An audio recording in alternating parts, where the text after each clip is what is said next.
시청자 여러분 안녕하십니까? 뉴스9 윤종호입니다. 삼성전자와 SK하이닉스가 우리 증시를 들었다 놨다 흔들고 있습니다. 기록적인 실적에도 주식시장이 연일 출렁이고 있는데 투자자를 끌어들이려고 만든 레버리지 ETF가 증시를 투기판으로 만들고 있다는 지적입니다. 여고생 살해범 장윤기 사건을 둘러싸고 경찰이 조직적으로 사건 은폐에 가담했다는 의혹이 눈덩이처럼 커지고 있습니다. 경찰이 유착 의혹의 핵심 당사자인 장윤기의 아버지를 소환했는데 장윤기의 차량에서 사라졌던 결박 도구가 아버지 거주지에서 발견됐습니다. 증거인멸에 가담한 혐의를 받는 수사팀장은 구속됐습니다. 이런 경찰을 어떻게 믿고 수사를 맡길 수 있을런지요. 첫 소식 박건우 기자가 전합니다. 모자를 눌러쓴 채 흰 마스크로 얼굴을 가린 남성이 호송차에서 내립니다. 여고생 살해범 장윤기 사건의 증거를 인멸한 혐의를 받는 수사팀장입니다. 증거인멸 혐의 인정하십니까? 피의자한테 하실 말씀 없으세요? 범행 당일이던 5월 5일 경찰의 현장 검증 때만 해도 케이블타이는 장윤기의 차량 안에 있었습니다. 하지만 다음 날 차량이 장윤기의 아버지에게 인계된 뒤 사라졌습니다. 수사팀장은 당시 수사팀이 찍은 차량 내부 영상을 삭제하도록 지시한 것으로 조사됐습니다. 이 영상엔 수사팀이 차량 안에서 발견된 케이블 타이를 보고 놀라는 소리까지 담긴 것으로 알려졌습니다. 검찰은 장윤기 아버지의 집을 압수수색하는 과정에서 사라졌던 케이블 타이를 발견했습니다. 범행 63일 만으로 길이 50cm가 넘는 공업용이었습니다. 경찰은 오늘 장윤기의 아버지를 불러 범행의 핵심 증거를 숨긴 경위와 수사팀과 수십 차례 통화하며 수사 기밀을 빼냈는지 등 유착 의혹에 대해 집중 조사했습니다. TV조선 박건우입니다. 이번 사태를 지켜보며 별다른 입장을 내지 않았던 유족들도 입을 열었습니다. 사건 은폐 관련자 모두를 구속하라는 건데 수사팀뿐만이 아니라 경찰 윗선이 개입했다는 의혹까지 불거졌습니다. 수사 확대가 불가피합니다. 이어서 김태준 기자입니다. 장윤기에게 살해된 피해 여고생의 유족이 경찰의 부실 수사와 사건 은폐 의혹에 대해 입을 열었습니다. 가해자의 아버지가 경찰이라는 이유로 증거가 인멸되고 왜곡되었습니다. 채은이의 억울함을 풀어줄 것이라고 믿었던 경찰이 우리 편이 아니라 살인마의 편이었습니다.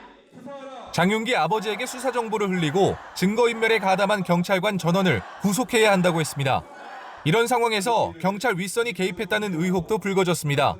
검찰이 장윤기 아버지의 휴대전화에서 다수의 통화 녹취를 확보했는데 범행 다음 날 수사팀원이 장윤기의 아버지와 통화한 기록이 남아있었던 겁니다.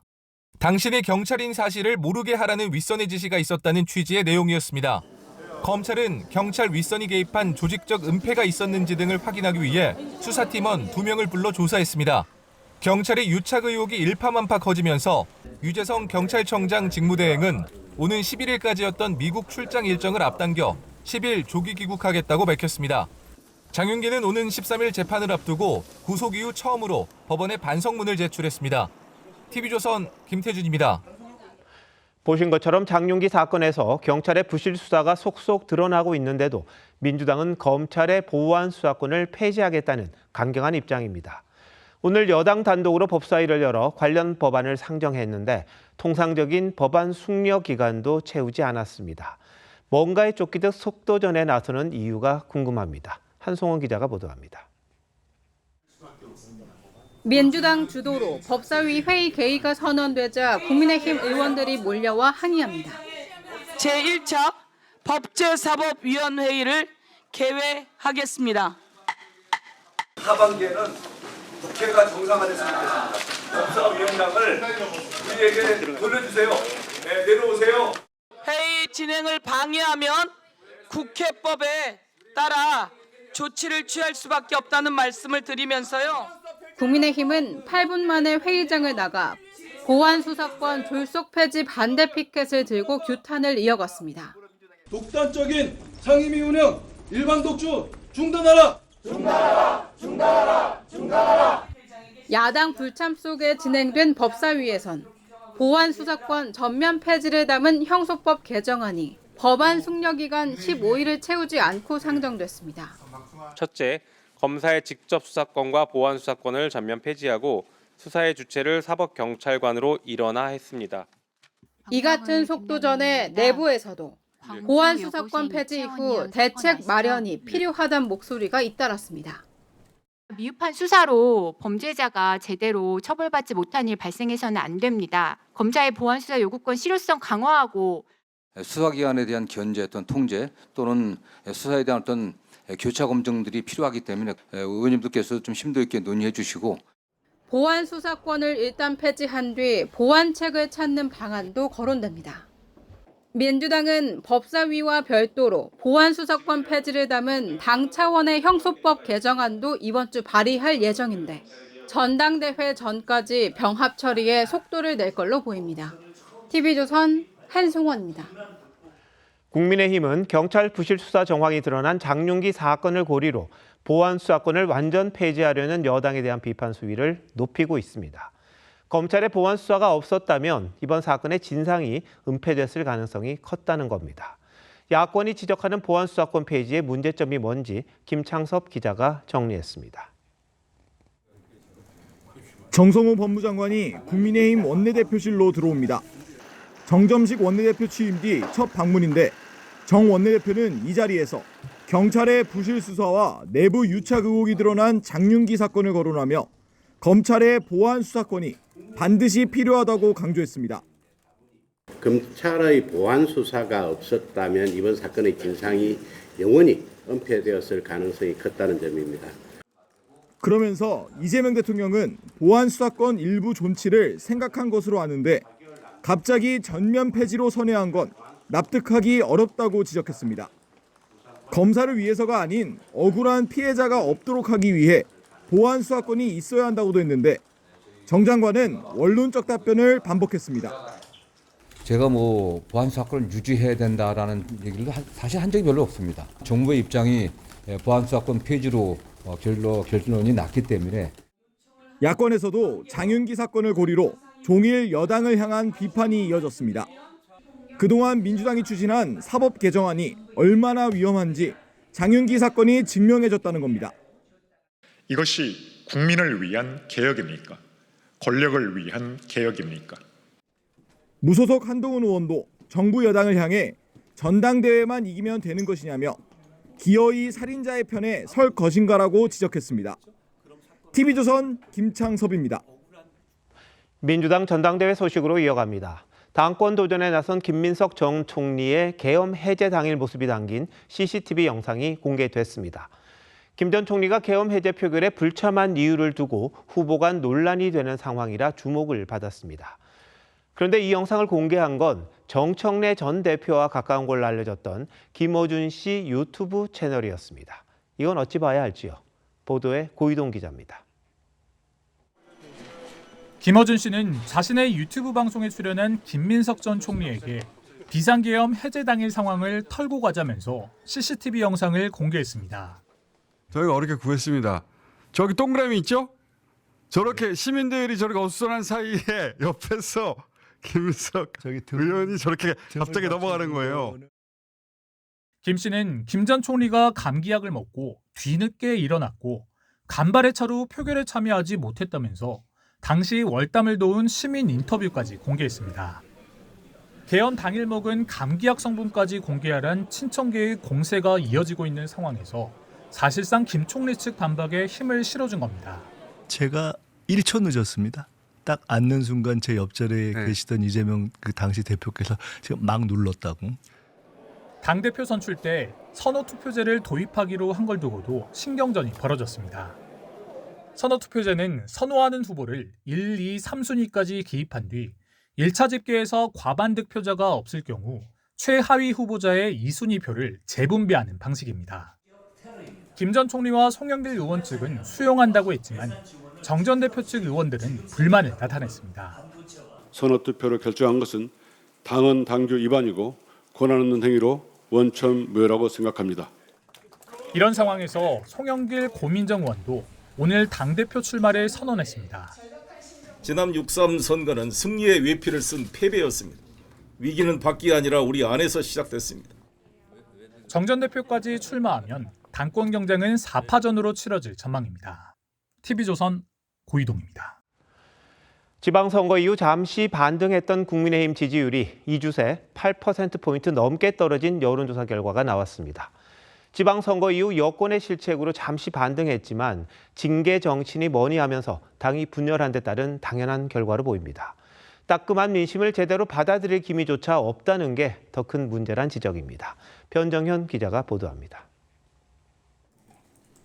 2주 전 병원에서 퇴원한 국민의힘 장동혁 대표는 일성으로 당 기강 확립을 강조했습니다.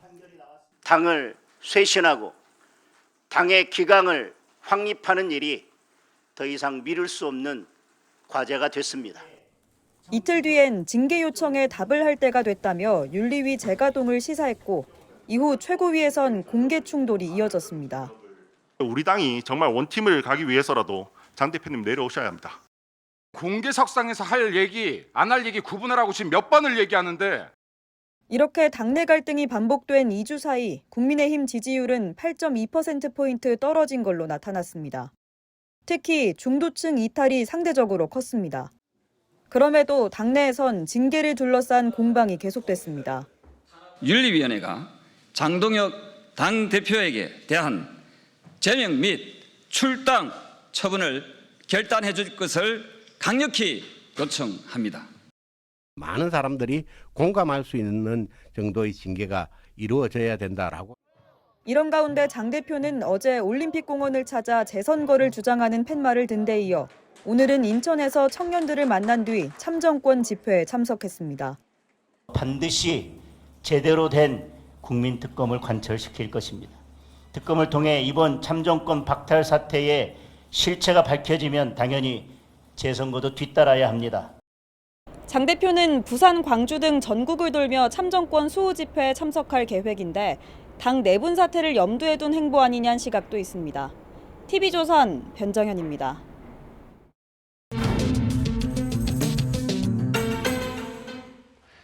지지율 하락이란 경고음이 분명히 울리고 있는데도 국민의힘은 징계의 늪에서 헤어날 기미가 보이지 않고 있습니다. 장동혁 대표가 이처럼 정치적 부담을 지면서까지 징계를 하려는 이유는 뭔지, 실제 조치는 어떻게 될지 정치부 이태희 기자와 뉴스 더해서 더 짚어보도록 하겠습니다. 이 기자, 국민의힘에서 징계 얘기가 나온 게 벌써 지방선거 전입니다. 근데 왜 지금 이 시점에 다시 징계 카드를 꺼낸 겁니까? 당 지도부 입장은 명확합니다. 윤리위원회에 정식으로 징계 요청안이 접수된 만큼 정해진 절차에 따라 심사를 할 수밖에 없다는 겁니다. 윤리위가 현재 검토 중인 징계안을 사안별로 살펴보면요. 지난 지방선거 기간 무소속 신분인 한동훈 후보를 지원한 친한계 의원들이 첫 번째 대상입니다.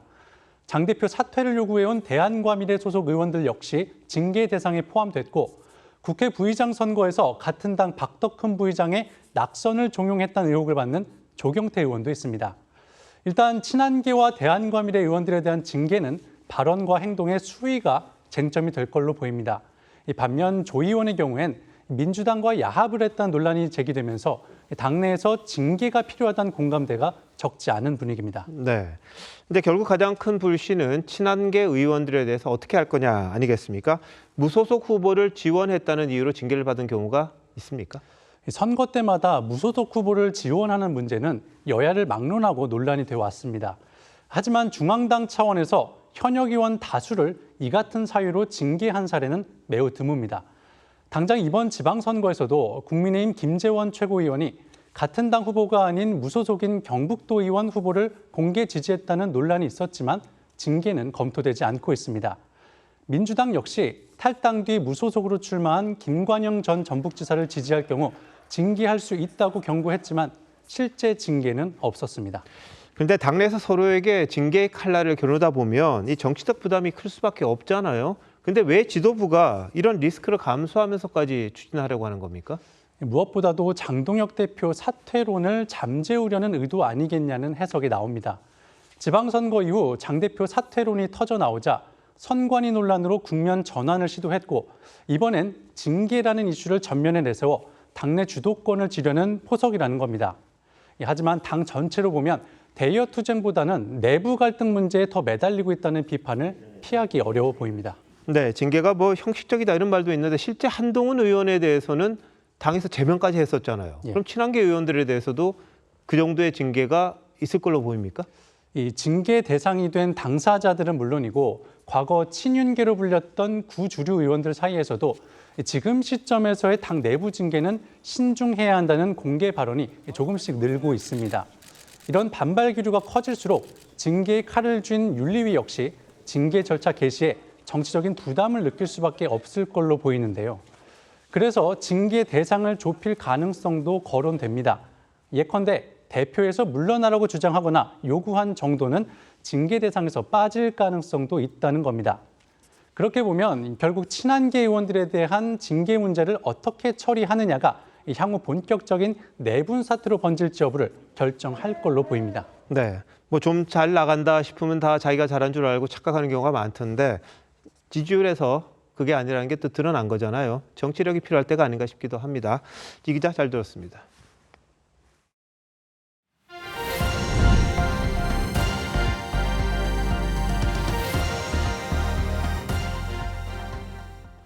정부가 추진하고 있는 사관학교 통합 움직임에 육군과 해군, 공군 사관학교 총동창회가 국회에서 반대 총궐기 대회를 열었습니다.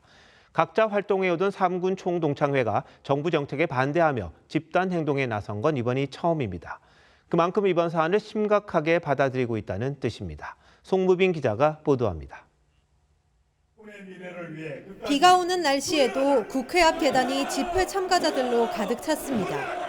사관학교 통폐합과 육사 지방 이전에 반대하는 육해공군 사관학교 총동창회와 육사 생독, 학부모 등 주최 측 추산 2,000명이 모였습니다. 사관학교 통폐합 추진을 즉각 중단하라! 중단하라! 중단하라! 중단하라! 육해공군 사관학교 총동창회가 정부 정책에 반대하며 집단 행동에 나선 건 이번이 처음입니다. 이들은 정부가 국민적 공감대나 충분한 검증도 없이 통합과 육사 이전을 밀어붙이고 있다며 원점 재검토를 촉구했습니다. 안보는 실험의 대상이 될 수 없습니다. 정치적 흥정의 제물이 되어서는 더더욱 안 됩니다. 현재 통합안으로는 각 군에 맞는 전문적 장교를 길러낼 수 없다고도 주장했습니다.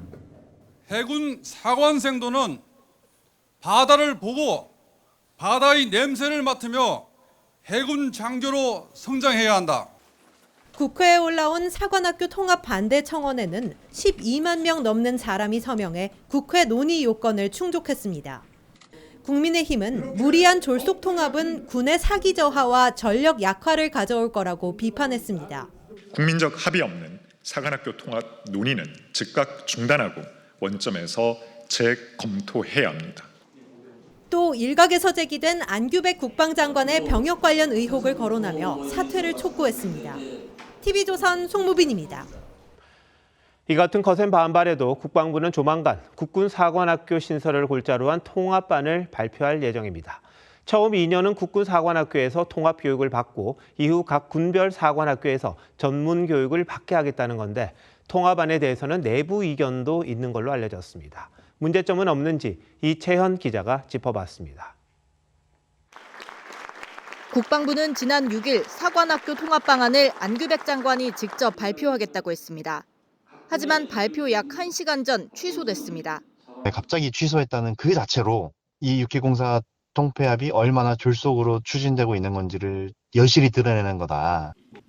표면적 이유는 3대 메가 프로젝트 관련 회의 참석이었지만 국방부 관계자는 내부에서 브리핑 수위에 대한 이견이 있었던 상황이라고 말했습니다.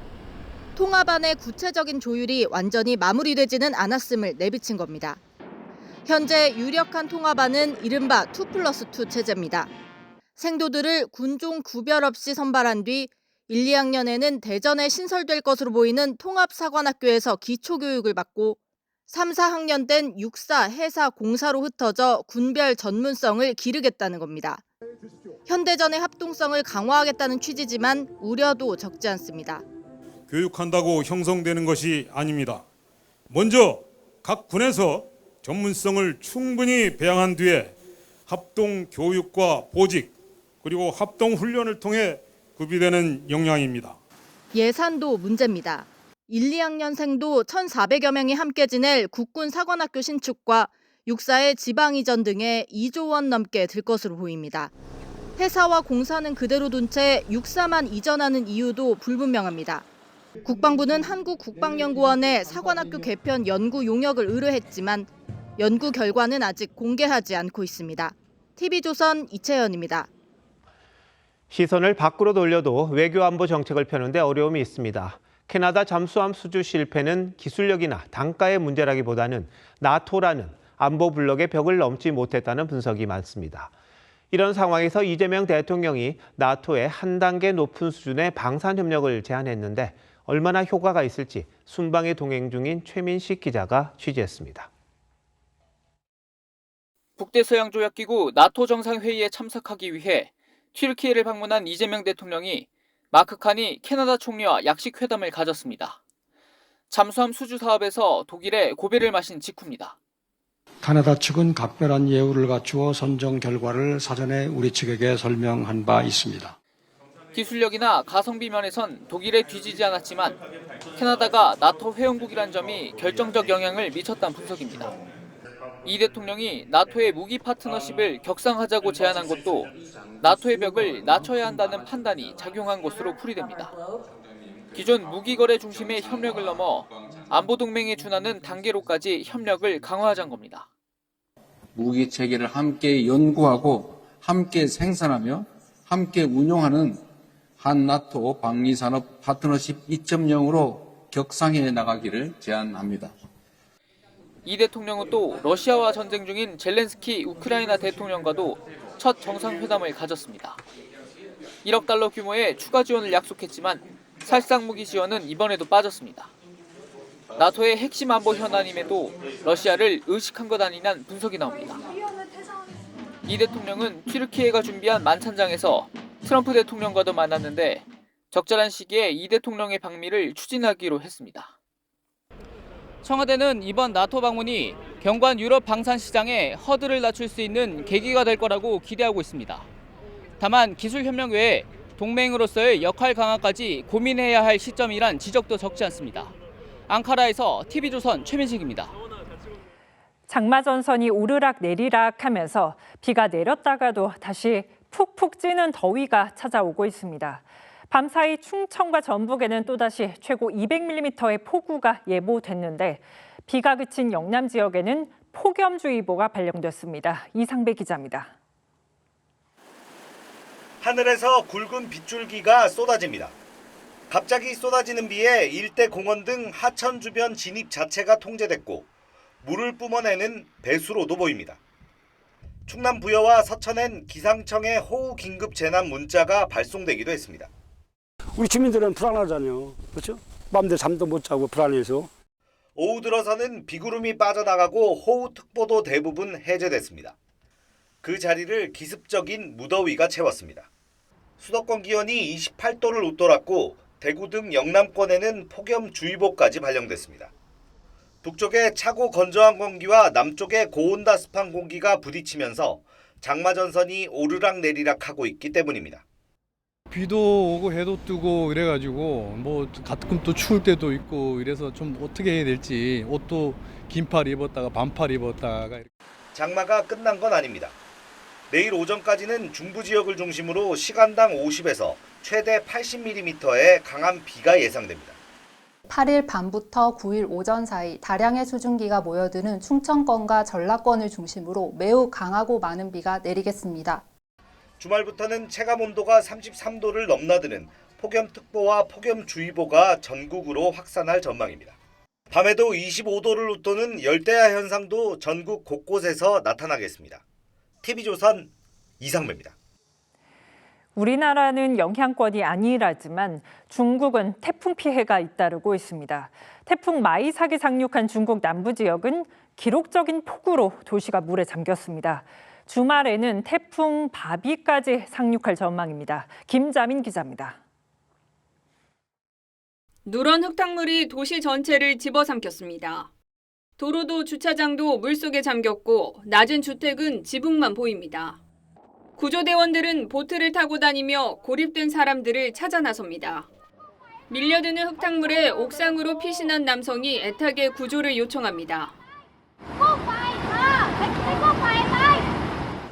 자동차와 가구는 속수무책으로 떠내려갑니다. 지난 4일 중국 남서부에 상륙한 태풍 10호 마이삭은 최대 900mm가 넘는 물폭탄을 쏟아부었습니다. 이로 인해 수십 곳의 하천과 저수지 제방이 무너지거나 범람해 6명이 숨지고 11명이 실종됐으며 13만 명 이상이 긴급 대피했습니다. 이재민은 37만 5천 명에 달합니다.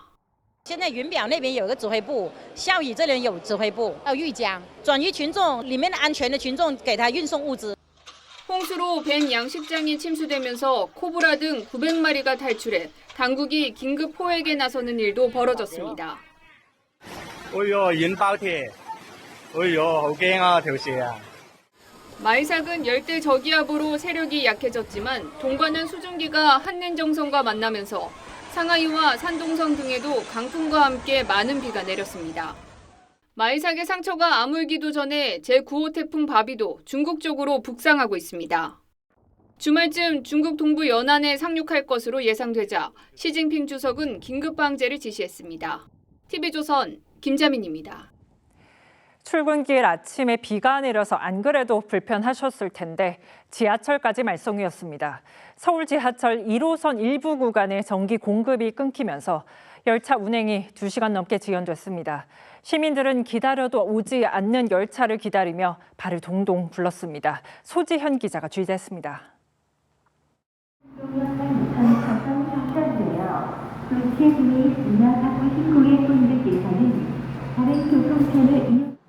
서울 지하철 1호선 신의문역에 열차 운행 중단을 알리는 안내 방송이 흘러나옵니다.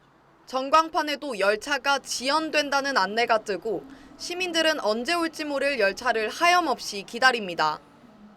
저도 제 시간에 약속 시간에 가야 되는데 계속 지연된다고만 방송을 하면은 우리도 차질이 많죠. 오늘 오전 7시 30분쯤 전기 공급 문제로 서울 지하철 1호선 도봉산역부터 청량리역 구간 열차 운행이 일시 중단됐습니다. 이 때문에 1호선 다른 구간도 열차 운행이 잇따라 지연됐습니다.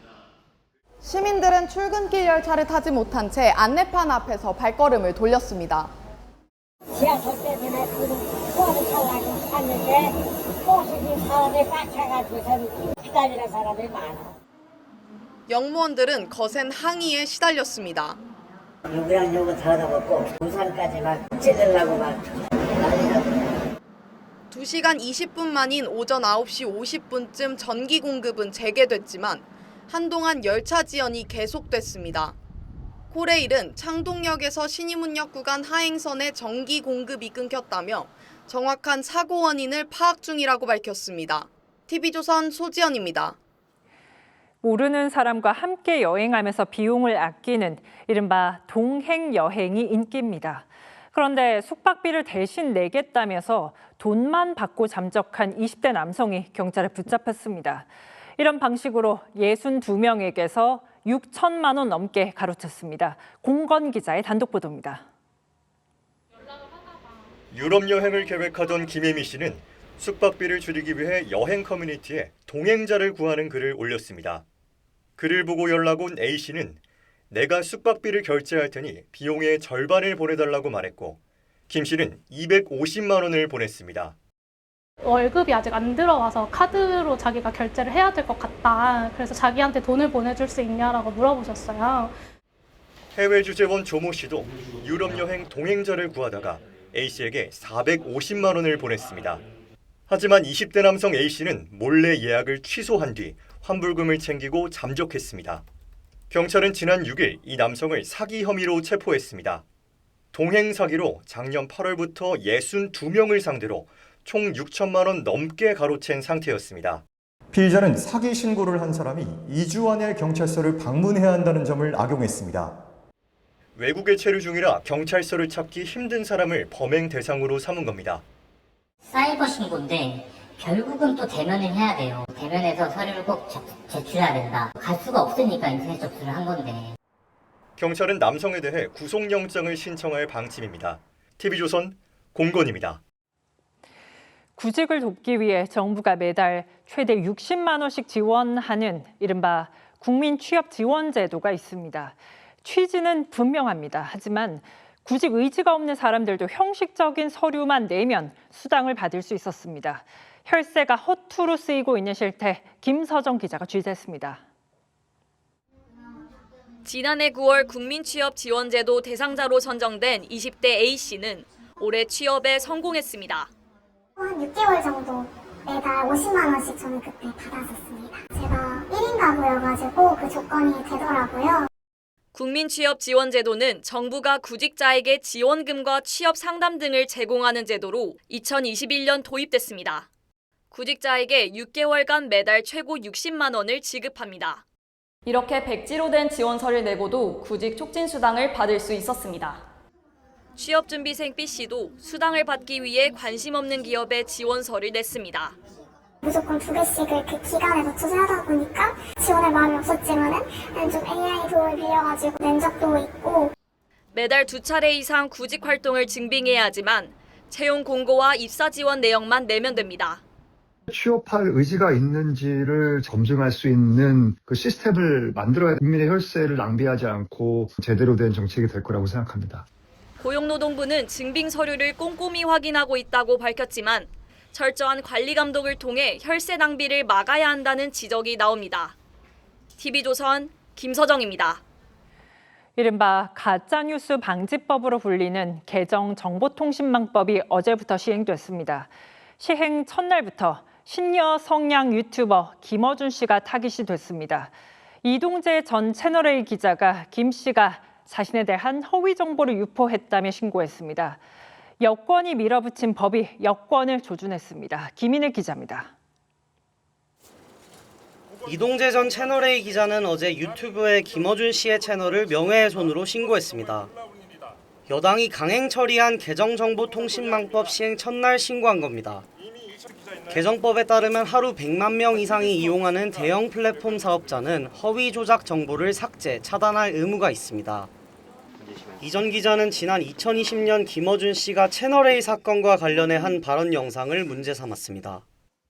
당시 김 씨는 이 전 기자가 이철 전 밸류 인베스트먼트 코리아 대표에게 접근해 유시민에게 돈을 줬다 하라고 협박했다는 취지의 발언을 했습니다. 1심 법원은 해당 발언을 허위로 보고 김어준 씨가 이 전 기자에게 500만 원을 배상하라고 판결했습니다. 이 전 기자는 허위 사실을 유포해 명예를 훼손했음에도 6년 넘도록 영상이 올라와 있다며 유튜브와 방송미디어통신심의위원회 허위 영상을 내려달라고 신고했다고 밝혔습니다. 입법 취지대로면 당연히 영상이 삭제되고 처벌이 있을 것입니다. 법치국가에서 누구에게만 다른 기준이 적용되지는 않을 테니까요. 유튜브는 빠른 시일 내에 검토하겠다고 밝혔고 박미 시민은 유튜브 결정에 대해 양측 당사자들이 이의 신청이 있을 경우 분쟁 조정에 나설 수 있다고 밝혔습니다. TV조선 김인혜입니다.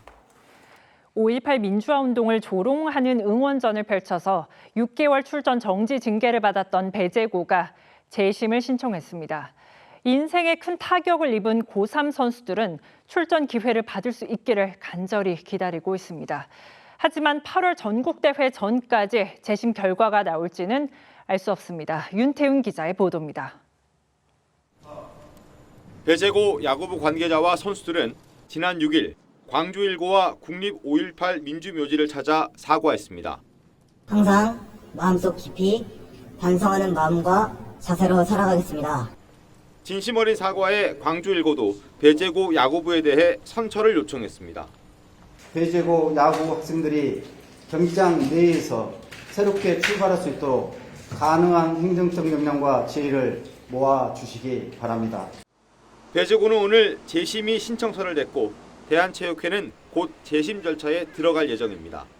이달 말에 예정돼 있는 재심위원회가 있는데 배재고 사건만 따로 떼어 긴급 심의할지는 결정되지 않았습니다. 언제 심의가 될지는 아직은 결정된 내용은 없습니다. 주소에서도 고민을 해봐야 될 것 같다고 합니다. 앞으로 남아있는 대회는 8월 봉황대기와 10월 전국체전 등입니다. 빠른 시일 내에 재심이 열리고 선처해야 대회 출전이 가능합니다.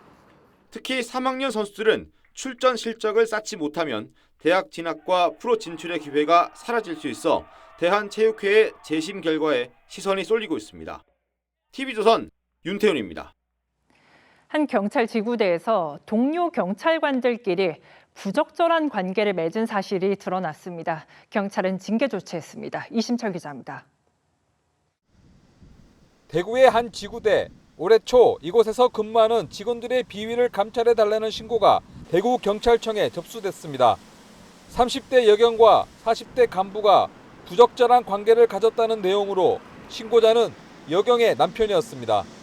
경찰이 지난 1월부터 3개월간 이들의 SNS 대화 내용을 확인하는 등 감찰 조사를 벌인 결과 해당 여경은 지구대 동료였던 40대 경감에 이어 30대 경장과도 부적절한 관계를 가진 것으로 파악됐습니다. 이들은 모두 기혼자였습니다. 할 말 없죠, 우리 입장에서는 분명히 필요한 얘기가 있었던 거고.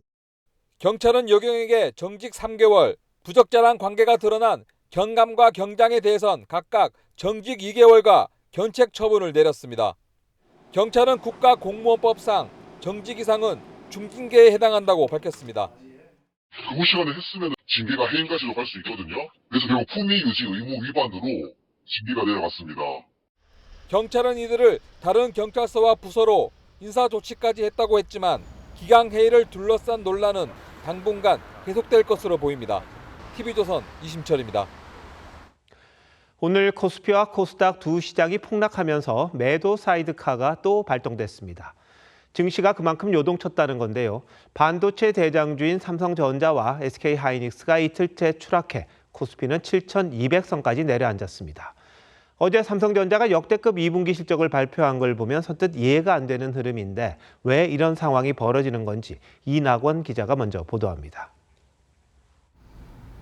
코스피 시가총액의 절반을 차지하는 삼성전자와 SK하이닉스는 어제에 이어 오늘도 5에서 6% 떨어졌습니다. 삼성전자가 2분기 영업이익 89조 원이란 놀랄만한 실적을 발표했지만 반도체 고점론이 발목을 잡았습니다. 중요한 길목마다 반도체 겨울을 외쳤던 외국계 투자은행 모건스탠리는 삼전닉스 비중을 줄이라고 권했고 키움증권은 하반기엔 실적이 둔화될 수 있다며 삼성전자 목표 주가를 하향 조정했습니다. 저희 반도체 이익의 어떤 그 기울기가 좀 둔화될 수 있다? 이런 거에 대한 우려들이 굉장히 좀 큰 것 같고요. 빅테크 기업들이 그 캐펙스라든지 보수적인 그런 조심스러운 입장들을 좀 내다 보니까 여기다 미국이 이란의 상선 공격에 대한 조치로 공격을 재개하는 등 악재가 겹쳤다는 분석입니다. 다만 증권가에선 반도체 주가는 아직 정점이 아니란 의견이 많습니다. 지금 마이크론과의 밸류에이션이 격차가 많이 좁혀지긴 했지만 그럼에도 불구하고 SK하이닉스 즉 메모리 반도체가 한국에 있는 것에 대한 디스카운트 요인이 분명히 있으니까요. 실제로 KB증권은 메모리 공급 부족이 장기화할 거라며 오히려 삼성전자 목표 주가를 올렸습니다. 10일 SK하이닉스의 미국 나스닥 상장과 이달 말 미국 빅테크 기업들의 실적 발표가 반도체 주가의 분수령이 될 거란 분석입니다. TV조선 이낙원입니다.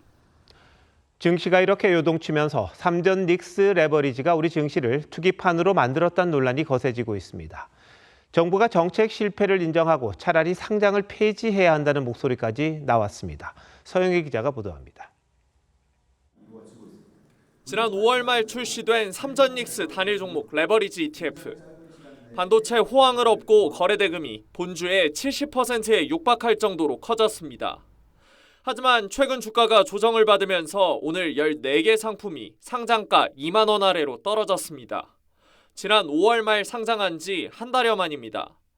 투자자들 사이에선 레버리지 상품이 반도체 쏠림과 증시 변동성만 심화시킨다며 차라리 상장 폐지하라는 요구가 빗발치고 있습니다. 삼성전자와 하이닉스가 전체 주식시장의 52% 정도 차지하고 있습니다. 국내 투자자를 유인하겠다는 그 이유 때문에 급하게 만드는 것이 가장 큰 아쉬움이었다. 단일 종목 레버리지 상품을 도입하게 된 배경은 홍콩 증시에 상장된 하이닉스 레버리지 상품이었습니다. 지난 1월 중순 김용범 청와대 정책실장이 국내에서도 비슷한 상품을 만들어 외화 유출을 막겠다는 취지로 말한 겁니다. 10여일 뒤 금융당국은 도입을 공식화했고 시행령 개정을 거쳐 넉 달 만에 상장시켰습니다. 단일 종목 레버리지 ETF 허용을 추진합니다. 플러스 마이너스 2배 정도로 해서 글로벌 스탠다드에 맞춰서 하지만 레버리지 탓에 삼전닉스뿐 아니라 코스피가 요동치자 금감원장은 드러누워서라도 막았어야 했다며 뒤늦게 후회했습니다. 정치권에서마저 삼전닉스 레버리지 때문에 코스피가 카지노가 됐다는 지적이 나오고 있는 가운데 정부는 보완책을 마련 중이라고 밝혔습니다. TV조선 서영일입니다.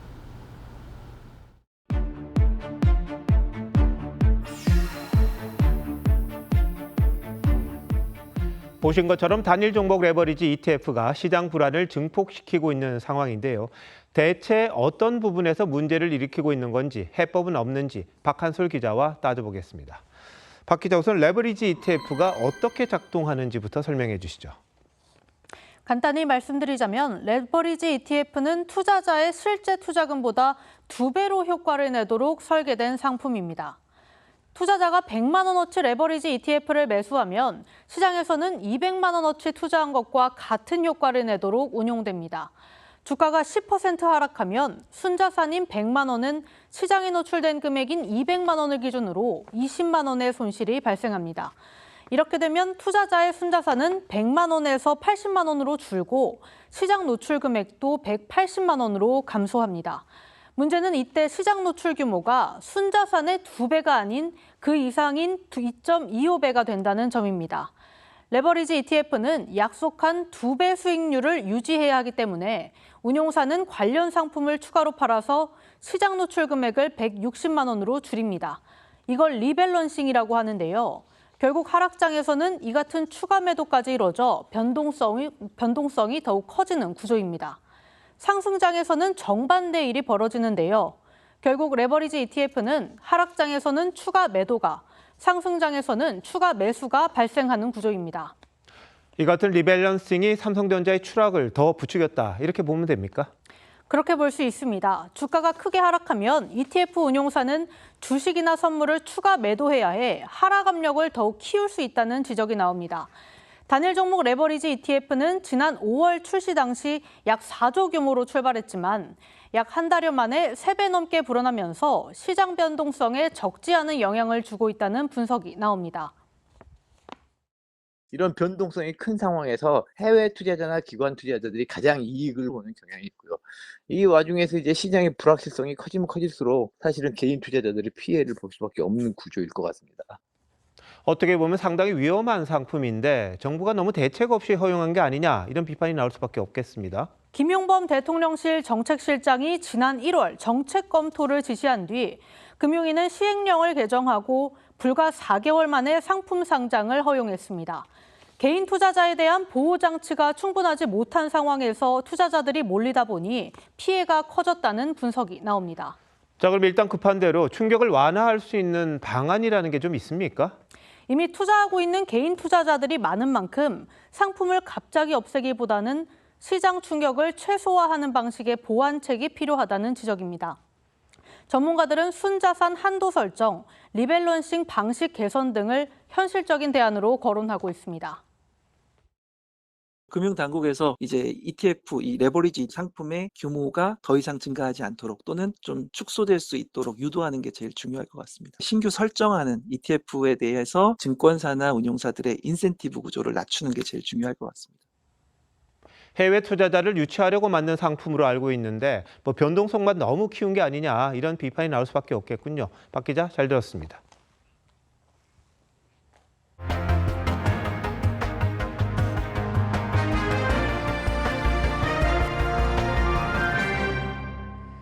미국과 이란의 종전 협상은 물 건너 가는 걸까요? 휴전 중인 미국과 이란이 호르무즈 해협을 둘러싸고 무력 충돌했습니다. 해협을 지나던 선박이 피격당한 게 도화선이었습니다. 미국은 대이란 제재도 복구했고 급기야 트럼프 대통령은 휴전 파기까지 언급했습니다. 신은서 기자입니다. 굉음과 함께 시뻘건 화염이 치솟습니다. 미사일이 날아가 소형정을 격퇴합니다. 미국 중부사령부는 이란 방공 시스템과 소형정 등 80개 넘는 목표물을 타격했다며 관련 영상을 공개했습니다. 호르무즈 해협을 지나던 상선이 잇따라 공격받은 데 대한 보복이란 점을 분명히 했습니다. We require your assistance. We are in progress of releasing foam activation in the engine room. 미 재무부는 이란산 원유 판매를 한시적으로 허용했던 조치도 없던 일로 했습니다. 트럼프 대통령은 이란과의 종전 MOU 합의가 끝난 것 같다며 협상을 원치 않는다고 했습니다. Is the ceasefire done? Is the MOU dead? It's a very interesting question. To me, I think it's over. I don't want to deal with them anymore. They're scum. 재보복을 예고한 이란도 쿠웨이트와 바레인의 미군 시설 85곳 등을 공격했다고 주장했습니다.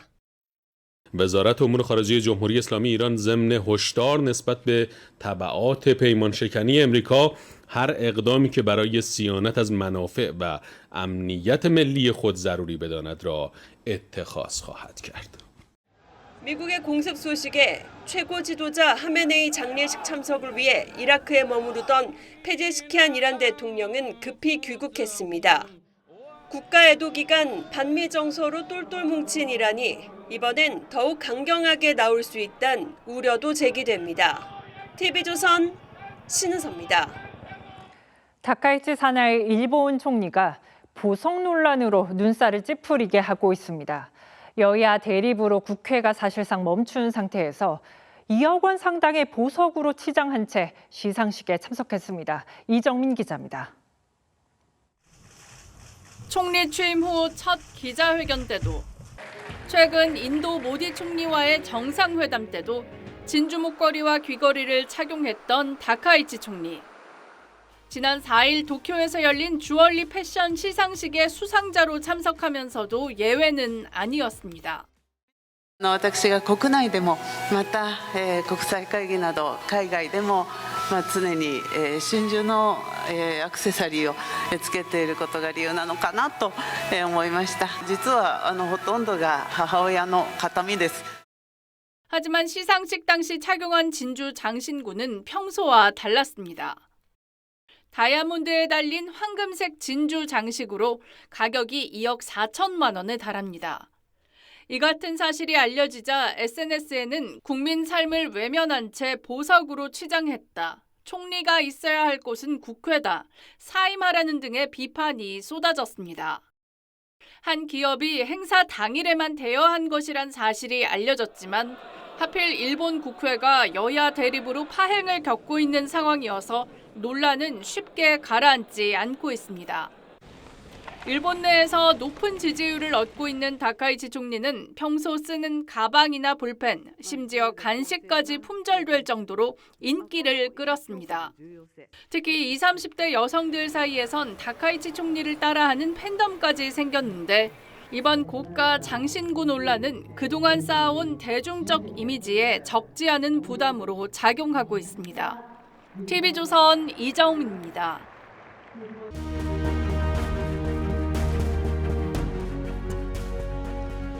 중국 양쯔강의 지류인 민강은 봄마다 눈 녹은 물이 흘러들어 큰 홍수를 일으키곤 했습니다. 기원전 256년 진나라 촉군 태수 리빙이 10만 양의 자금과 10,000명의 인부를 동원해 8년에 걸친 고투 끝에 마침내 물길을 잡았습니다. After more than 2,200 years, it is still functioning. Today, it plays an irreplaceably important role in flood management. 공사 과정에서 백성들의 고통 적지 않았을 겁니다. 그러나 후손들은 그 혜택을 수천 년이 지난 오늘날까지 누리고 있습니다.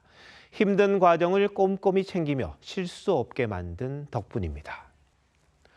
개혁도 마찬가지입니다. 마음에 들지 않는다고 마구잡이로 부수면 피해가 누구에게 갈지 모릅니다. 설계가 중요한 이유입니다. 이재명 대통령이 검찰 개혁을 말하면서 보안 수사권 폐지에는 다소 신중한 모습을 보였습니다. 구더기 안 생기게 아주 악착같이 막아야지. 장독을 없애버리자. 이러면 안 되지 않냐. 지극히 당연한 말입니다. 그런데 지금 민주당의 분위기는 강경파 의도대로 흘러가는 듯합니다. 검찰이 무소불위의 권력이 될 경찰을 견제하기가 힘들어 보입니다. 문제는 앞으로입니다. 검찰의 보안 수사권이 완전히 사라지면 어떤 일이 벌어질까요? 광주 여고생 피살 사건이 앞날을 보여준 것 같습니다.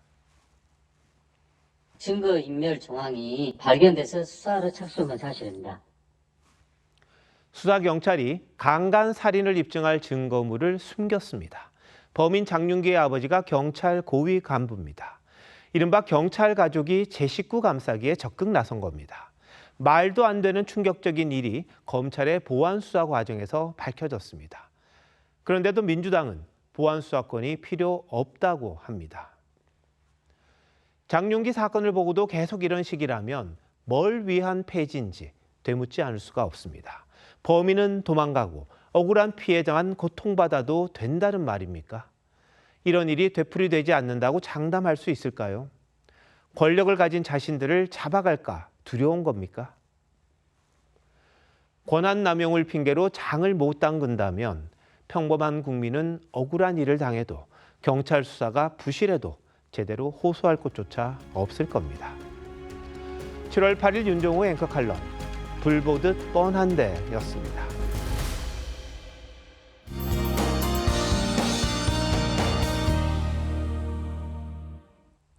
내일까지 전국 대부분 지역에 강하고 많은 비가 오겠습니다. 이번 비 오늘 밤사이 고비가 되겠습니다. 충청과 호남 지역은 시간당 최대 80mm의 물폭탄이 퍼붓겠습니다.